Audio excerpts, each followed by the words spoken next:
Port దూకుడు, rice బ్యాగుల ఎగుమతి. 2024-25 ఆర్థిక సంవత్సరంలో సరుకు హ్యాండ్లింగ్ లో రికార్డులు ఇలా: 45 రోజుల్లో 100 మిలియన్ మెట్రిక్ టన్నులు, 83 రోజుల్లో 20 మిలియన్ల మెట్రిక్ టన్నులు, 126 రోజుల్లో 30 మిలియన్ల మెట్రిక్ టన్నులు, 145 రోజుల్లో 35 మిలియన్ మెట్రిక్ టన్నులు, ఈ ఏడాది లక్ష్యంగా 90 మిలియన్ మెట్రిక్ టన్నులు అన్నది ఇక్కడ వీళ్ళు ఒక వార్తను రాశారు. విశాఖపట్నం పోర్టు అథారిటీ అద్భుతమైన పనితీరుతో దేశంలోని ఇతర పోర్టులకు సవాలు విసురుతోంది. సరుకు రవాణా రంగంలో వేగంగా అభివృద్ధి చెందుతూ కొత్త రికార్డులు సృష్టిస్తుంది. గత ఏడాది మిలియన్ల మెట్రిక్ టన్నుల కార్గోను రవాణా చేయడానికి 163 రోజులు పట్టగా ఈ ఏడాది కేవలం 113 రోజుల్లోనే ఈ లక్ష్యాన్ని చేరుకోవడంతో అదరహో అనిపించింది.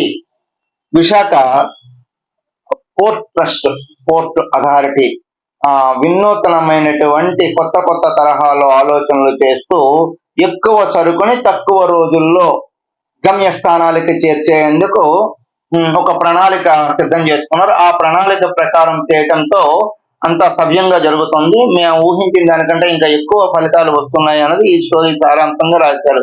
నెంబర్ 1 మా లక్ష్యం అంటూ పోర్టు చైర్మన్ అంగముత్తు చెప్పారనమాట. సరుకు రవాణా హ్యాండ్లింగ్ చురుగ్గా నిర్వహించేందుకు అత్యాధునిక పద్ధతులతో శ్రీకారం చుట్టాము అని చెప్పి ఆయన స్టేట్మెంట్ ఇచ్చారు. ఆయన ఏమేమి చెప్పారో అన్నది ఇక్కడ వీళ్ళు మొత్తంగా రాశారు.